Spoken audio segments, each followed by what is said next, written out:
Bonjour à toi et bienvenue dans cette nouvelle vidéo. Tatiana Ventos, c'est moi et aujourd'hui on parle de Benalla encore. Bah oui, la sitcom pourrie de l'été.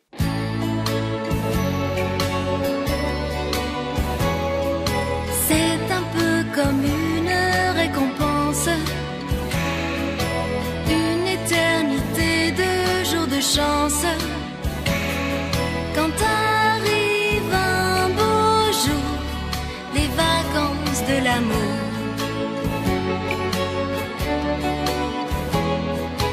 On a tellement de bonheur en tête qu'on aimerait que le temps s'arrête et que durent toujours les vacances de l'amour. Dans cet épisode, on va donc parler de l'interview de Benalla sur TF1, voir en quoi elle fait partie d'un processus de communication très bien ficelé de la part de l'Élysée, qui montre que, contrairement à ce qu'il affirme, Macron n'assume absolument pas, et du coup se pose la question, est-ce qu'il faut aller le chercher? On commence par l'entretien au JT de TF1 avec Alexandre Benalla, qui n'était pas donc diffusé en direct. Alexandre Benalla était très demandé, pas disponible le soir, donc l'interview a été réalisée dans la matinée du vendredi 27 juillet, et visiblement ils ont coupé pas mal de trucs. Mais bon, comme les grouillots que nous sommes, on va se contenter de la version qui est sortie telle quelle le vendredi 27 juillet au soir. Bonsoir Alexandre Benalla. Bonsoir. C'est pas les bonnes images, je crois. C'est pas le même gars. Ah, si, c'est lui. Ah ben, ils nous l'ont déguisé en Harry Potter, dites donc. On a compris, l'idée c'est de le faire passer pour un gentil, on va voir ce qu'il a à dire. Moi, je me considère pas. Ah si, déjà, il y a une proximité physique claire. Enfin, je veux dire, tu lui colles au basque sur toutes les photos, mais bon, c'est pas important. Il y a des notions de confiance, de travail, d'engagement, de dévouement. Je sais pas combien de temps dure l'interview, hein, mais on va bien se faire chier hein, si c'est ça, parce que c'est juste là une succession de mots qui sonnent bien. Enfin, la com macronienne de base, avec des bons mots et du vide derrière. Voilà. Alors en fait, déjà de 1, si t'es là pour te défendre, il faut te défendre sur tout ce qui t'est reproché, et pas juste d'avoir tabassé des gens place de la Contrescarpe le 1er mai. Hein. Et 2, je vais quand même te dire, Alexandre Benalla, que rétablir la justice, ce n'est pas ton travail, c'est le travail de la justice. Alors je pose la question, Alexandre Benalla, tu es là, pourquoi? Et excusez-moi, mais je ne comprends toujours pas d'où Alexandre Benalla appréhende des gens. D'où Alexandre Benalla agit comme un policier. Il n'est pas policier, bordel. Il fait quoi, là? En fait, il essaye de prouver, de justifier qu'il a eu raison de tabasser des gens et d'être déguisé en flic. Alors revenons au cœur de l'affaire, place de la Contrescarpe, lors de la manifestation du 1er mai. On y vient. Au cœur de l'affaire? Non, la place de la Contrescarpe, c'est pas le cœur de l'affaire, c'est le point de départ et c'est pas exactement la même chose. Le cœur de l'affaire, c'est pourquoi est-ce que ce mec était protégé malgré tout ce qu'il a commis de délictueux. Donc là, ni vu ni connu, on est en train de nous déplacer le problème. Est-ce que c'est la journaliste qui le déplace à dessein ou est-ce qu'elle se laisse déplacer par Alexandre Benalla qui, depuis le début de l'interview, ne parle que du 1er mai et pas de tout le reste. Clairement, les événements place de la Contrescarpe le 1er mai ne sont pas le cœur du sujet.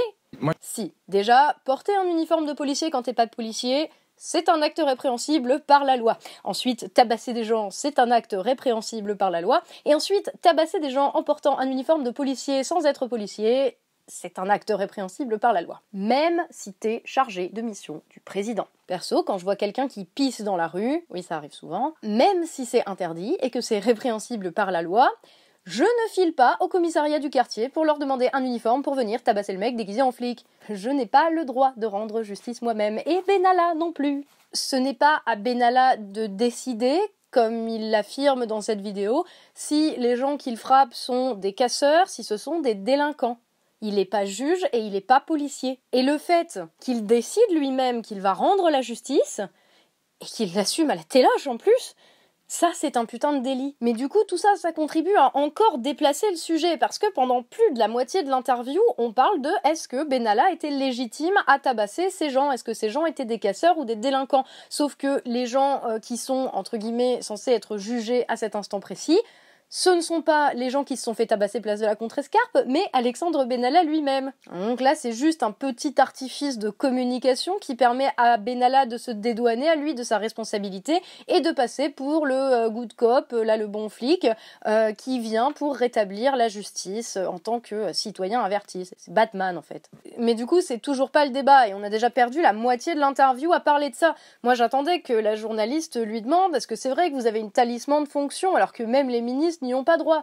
Une bagnole en plus tout équipée avec gyrophare, équipement de police, etc. Pendant que nos flics bossent dans des commissariats à moitié délabrés sans matos. J'attendais qu'on lui pose des questions sur les armes, l'arsenal limite de guerre qu'il aurait essayé de commander pendant la campagne présidentielle. Que la journaliste lui pose la question, quid de l'appart dans lequel vous seriez logé quai Branly depuis ce mois de juillet et pour lequel apparemment des travaux ont été initiés pour 180 000 €. Aux frais de qui? Est-ce que c'est aux frais des contribuables ou au vôtre personnel? Des questions comme ça, sans même l'accuser, juste lui poser la question, merde, enfin c'est ça qui fait que c'est une affaire d'État, pas le fait qu'il ait tabassé des gens place de la Contrescarpe. Ce qui fait que c'est une affaire d'État, c'est la protection dont ce mec aurait bénéficié de la part des plus hautes sphères de l'État. Pareil, le pass pour rentrer à l'Assemblée nationale, c'est quoi ce délire? Le mec dit que c'était pour aller à la salle de sport dans une autre interview. Alors, d'après Ruffin, une vieille vidéo, la salle de sport de l'Assemblée nationale est toute pourrie. Et Le Pen a aussi dit que, visiblement, il n'y a même pas besoin du pass pour aller vers la salle de l'Assemblée nationale. Donc, les deux sont députés, donc ils savent à peu près de quoi ils causent. Enfin, je veux dire, des questions à lui poser et des trucs à éclaircir, il y en avait. On s'en fout à la limite de ce qui s'est passé place de la Contrescarpe, on a tous vu. Donc, encore une fois, le sujet, ce n'est pas est-ce que tu as bien ou mal agi en portant un uniforme de flic et en tabassant des gens le 1er mai. Ça, on connaît tous la réponse. Et on n'a pas besoin d'Alexandre Benalla déguisé en Harry Potter pour nous le dire. À la limite, ça c'est la question qu'on aurait pu lui poser le jour même de la sortie de l'affaire, à la limite.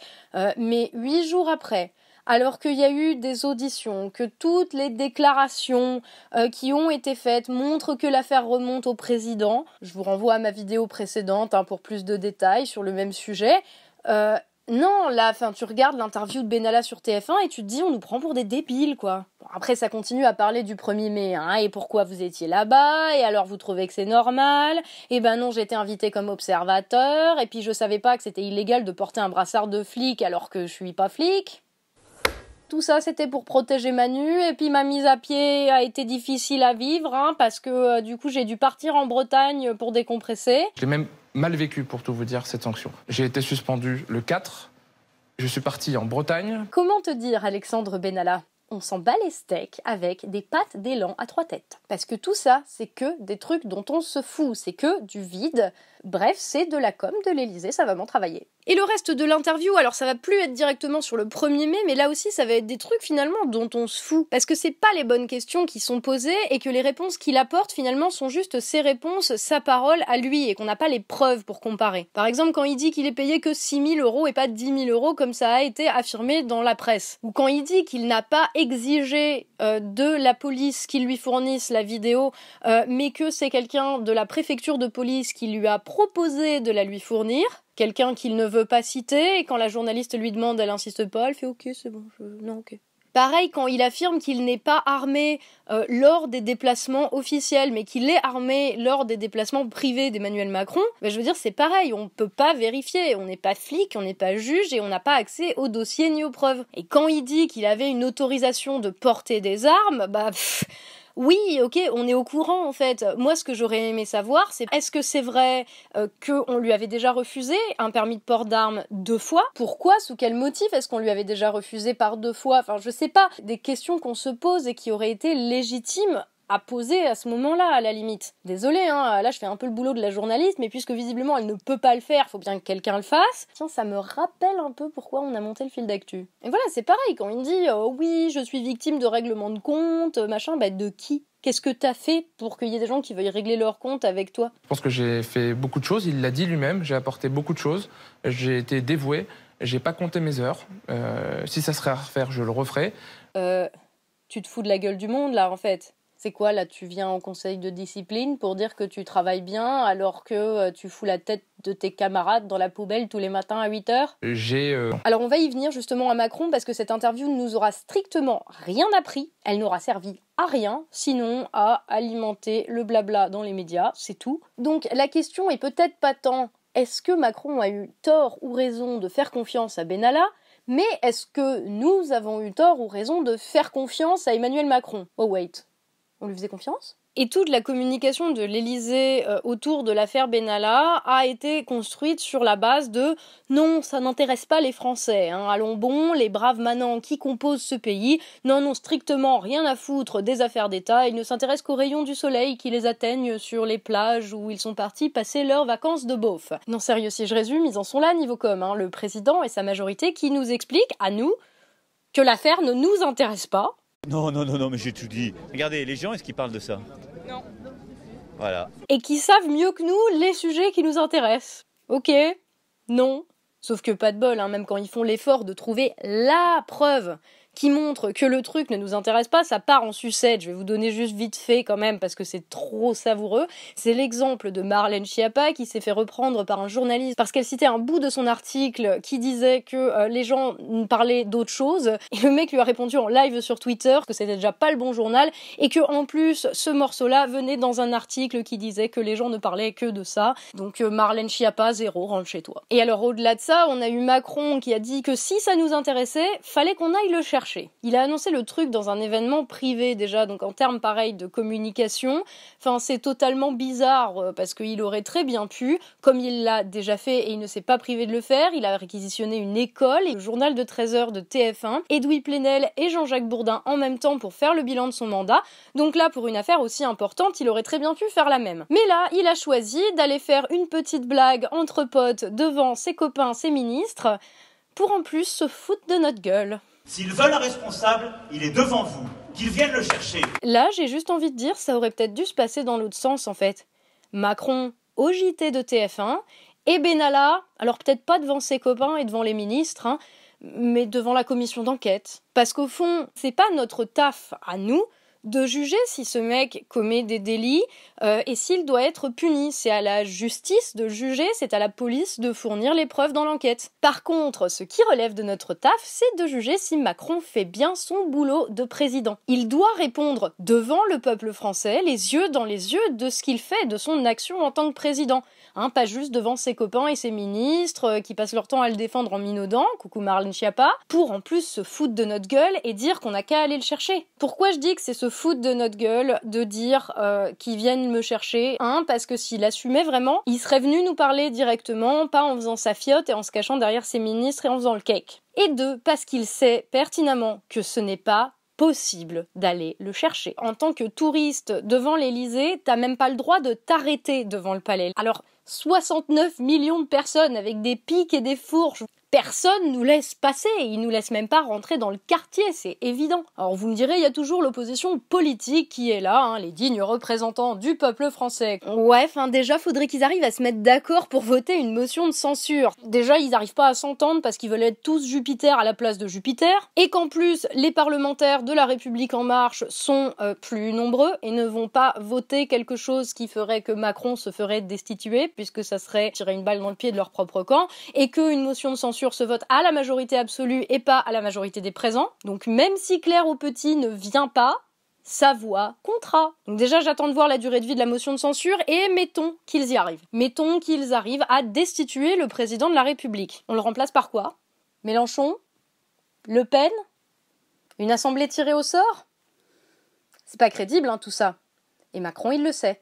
C'est pour ça qu'il se permet de se foutre de notre gueule et de dire « venez me chercher ». Parce qu'il sait qu'on ne peut pas, là, pour le moment. Alors, message pour Manu. Non, on peut pas venir te chercher maintenant, mon cochon. On n'est pas assez fort et tu le sais. Par contre, fais gaffe. Parce qu'il y a un jour bientôt où on le sera. Là, on a tous bien compris que tu te foutais de nous. Tu peux faire le malin pour le moment, parce que t'as réussi à dégommer ton opposition et que t'as réussi à faire le vide autour de toi. Mais fais attention, Manu. Parce que tu le sais très bien, la politique a horreur du vide. Et que, un jour, t'auras le peuple en face de toi. Et le peuple, il sera pas dans le vide. Tu sais, Manu, pour nous, ça fait des années que c'est la merde. On a connu que ça, et on n'est pas à quelques jours, à quelques semaines, ou à quelques mois, ou à quelques vacances parlementaires près. On a le temps. Mais il y a un moment où ça va quand même chauffer pour ton petit cul. Et ce jour-là, il y aura ni tes ministres, ni tes gorilles, ni Alexandre Benalla pour venir jouer les fusibles. Ça va se régler entre toi et nous. Et pour nous autres, d'ici à ce que ce jour arrive, prenons soin de nous.